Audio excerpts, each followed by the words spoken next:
2026 world cup এসে গেছে কাছাকাছি এবং আর্জেন্টিনা তাদের ওয়ার্ল্ড কাপ স্কোয়াড রিলিজ দিয়ে দিয়েছে। এই ওয়ার্ল্ড কাপ স্কোয়াড দেখে লাগতেছে they can defend their world cup very well, কারণ এটা একটু ব্যালেন্স টিম। অনেক স্টার প্লেয়ার মিসিং আছে, যেমন এমিলিয়ানো বুএন্ডিয়া, দেন ম্যাক্সিমো প্যারন, আরও পাওলো ডিবালাকে এবার অন্তর্ভুক্ত করা হয়নি, কিন্তু তাও দেখে লাগতেছে যে দে আর ভেরি ব্যালেন্স টিম। আমরা হয়তো এবার আর্জেন্টিনা থেকে নানা জেনারেশনাল ট্যালেন্ট দেখতে পারবো, যেমন নিকো পাস, জুয়ান মোসো।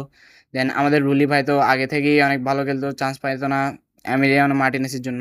দেন আমরা নিকো গঞ্জালেসকে কনসিডার করতে পারি। দেন আমাদের মেদিনা, দেন তারা ওয়ার্ল্ড কাপে নিজের দেশের জন্য এভাবেও খেলতে পারে। সো এবার ইন্টারেস্টিং হবে যে আর্জেন্টিনার স্কোয়াডটা কীভাবে সাজানো হবে, কীভাবে তাদের প্লেয়িং 11 বানানো হবে। সো সব কিছু কনসিডার করিয়ে আর্জেন্টিনার টিম এটা well balance and well ready লাগতেছে ওয়ার্ল্ড কাপের জন্য। আমরা দেখি কে কে এবার ওয়ার্ল্ড কাপ স্কোয়াডে চান্স পাইছে। গোলকিপারদের মধ্যে হচ্ছে জোয়ান মোসো, তারপর রুলি, দেন আমাদের এমিলিয়ানো মার্টিনেস দ্য বাস পাখি, যারা বাঙালি তারা নাম দিছে ওকে। নিয়েছে Nicolas Otamendi, Leonardo Balerdi, Cristian Romero and Lisandro Martinez. তাদের মধ্যে থেকে তারা মেবি নিকোলাস ওতামেন্দিকে স্টার্ট করাতে পারে, কারণ তারা এক্সপিরিয়েন্স প্লেয়ার, গতবার ওয়ার্ল্ড কাপও খেলছে। And Leonardo Balerdi and Lisandro Martinez তাদেরকে মেবি বেঞ্চে রাখতে পারে, অথবা সময় সাপেক্ষে এবং স্কোয়াড দেখে তারা লিওনেল স্কালোনি অ্যান্ড তার টিম চেঞ্জ করতে পারে প্লেয়ারদেরকে। এখন রাইট ব্যাক অপশন মন্টিয়েলকেই চুজ করা হয়েছে, এই দুজনই right back option. And left back option হচ্ছে টেগলিয়াফিকো অ্যান্ড মেদিনা। এরা দুজন হচ্ছে লেফট ব্যাক সামলাবে, অ্যান্ড ওরা দুইটা পেয়ারই হচ্ছে যে right back and left back ধরবে। অ্যান্ড সময় সাপেক্ষে যেভাবে বললাম স্কালোনির ট্যাকটিক্স হিসাবে মেবি লিসান্ড্রো মার্টিনেসকে লেফট ব্যাক খেলাতে পারে, অথবা বালের দিকে রাইট ব্যাক খেলাতে পারে অ্যাজ এ ব্যাকআপ, মানে রাইট ব্যাক লেফট ব্যাকের ব্যাকআপ অ্যান্ড সুপার সাব হিসাবে ধরে রাখতে পারে।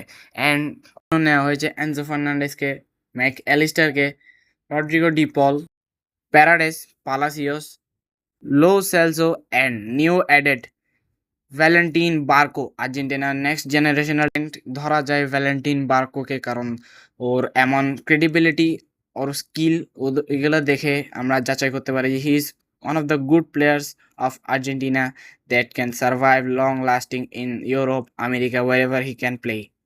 হ্যান্ড উইঙ্গার্স অ্যান্ড ফরওয়ার্ডস, উইঙ্গার্সদের মধ্যে নিউ অ্যাডেড যেটা আপনারা দেখেছেন সেরিয়াতে one of the best player ছিল Nico Paz, Thiago Almada, Atletico মাদ্রিদের Nicolas Gonzalez, clearly favouring the Argentine talents to their team. এটা দেখা যাচ্ছে। আসি the main hand or the main strength of Argentina squad and there team is forwards. সর্বপ্রথম obviously Lionel Messi, then Julian Alvarez, Lautaro Martinez, and again new generational talent can be F. Lopez. পর আমরা আমাদের first 11 সাজায় ফেলতে পারি। As goalkeeper হতে পারে Emiliano Martinez, কারণ ও অনেক এক্সপিরিয়েন্স অ্যান্ড আগের ওয়ার্ল্ড কাপ খেলেছে, ওর ওপর ভরসা রাখা যেতে পারে, কারণে ওটা চিন্তা করতে পারে। দেন লেফট ব্যাক অপশন হতে পারেন টেগলিয়াফিকো, কারণ ও একটু এক্সপিরিয়েন্স প্লেয়ার আর ওয়ার্ল্ড কাপে অনেক ম্যাটার করে। অ্যান্ড দেন রাইট ব্যাক হতে পারে Molina as a starter, and then Nicolas Otamendi and Cristian Romero. সময় সাপেক্ষে লিসান্ড্রো মার্টিনেজ আর এদের দুজনের মধ্যে সাব অথবা রিপ্লেসমেন্ট ম্যাচ সাপেক্ষে as of I told earlier এভাবে চেঞ্জ হতে পারে।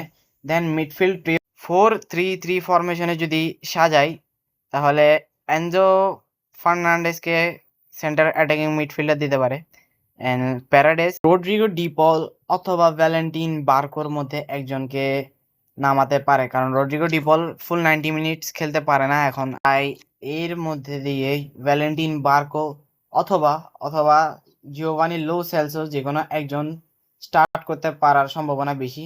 আমি নিজে চুজ করলে লো সেলসোকে আগে রাখবো, কারণ এক্সপিরিয়েন্স ম্যাটার করে ওয়ার্ল্ড কাপে। উইঙ্গার্সের অপশন দেখতে গেলে লেফট উইঙ্গার আমি থিয়াগো আলমাডাকে আগে রাখবো, কজ আমার থেকে ওকে ডিমারিয়ার রিজেন লাগে। And right wing Lionel Messi, and forward Julian Alvarez. And ফরওয়ার্ডের দুজন থাকতে পারে।